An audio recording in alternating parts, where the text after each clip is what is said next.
자, 아이들과 함께 춤을 추며 꿈을 찾는 청소년 지도사 송현민 씨 사연 들어보겠습니다.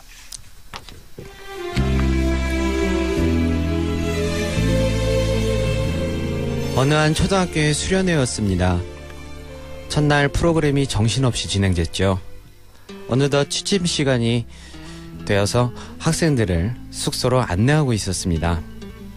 한껏 목소리를 높이며 아이들을 보채고 있는데 누군가 제 옷자락을 조심스럽게 툭툭 건드리더군요. 고개를 돌려보니 한 여자아이가 칫솔과 치약을 들고 서 있었습니다. 선생님, 치약 좀 묻혀주세요. 그렇게 11살 다희를 처음 만났습니다. 다희는 시력을 잃어가고 있었습니다.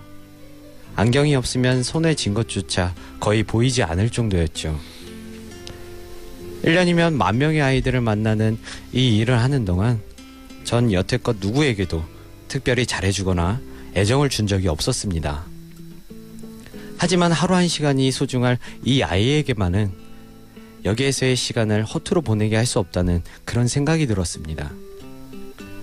다음 날 아이들과 산에 오를 때 일부러 다희 옆에 나란히 걸었습니다.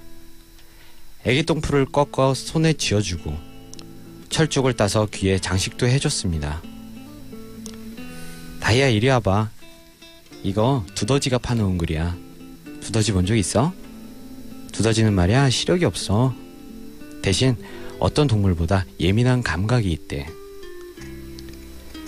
보이지 않는 대신 다희에게만 주어진 보석 같은 그런 능력이 있을 거라는 제 응원을 이해했을지 모르지만 전 마음을 다했습니다. 그러다 내려오는 길에 우연히 하트 모양의 돌을 발견했어요.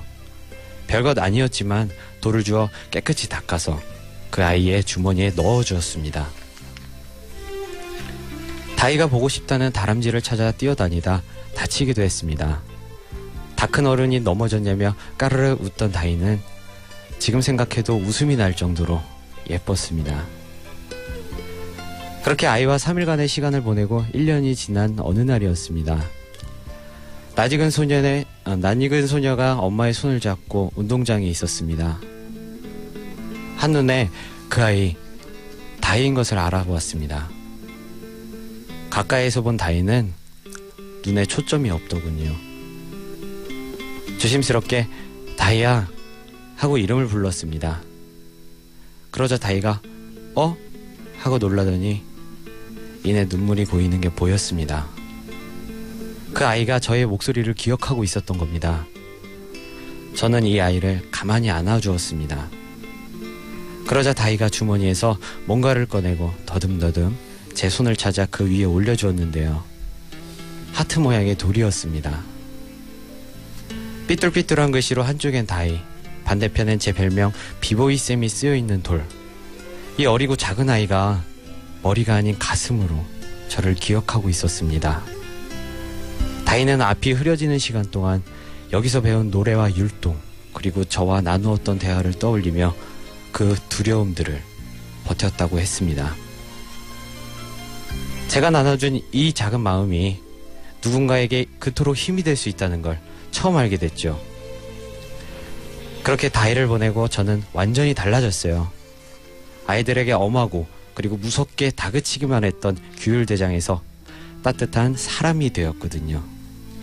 이 아이를 또 다시 만날 일이 있을지 모르겠지만 어디 있더라도 부디 아픔 없이 자라길 그러는 마음에 오늘도 늘 기도하며 응원합니다.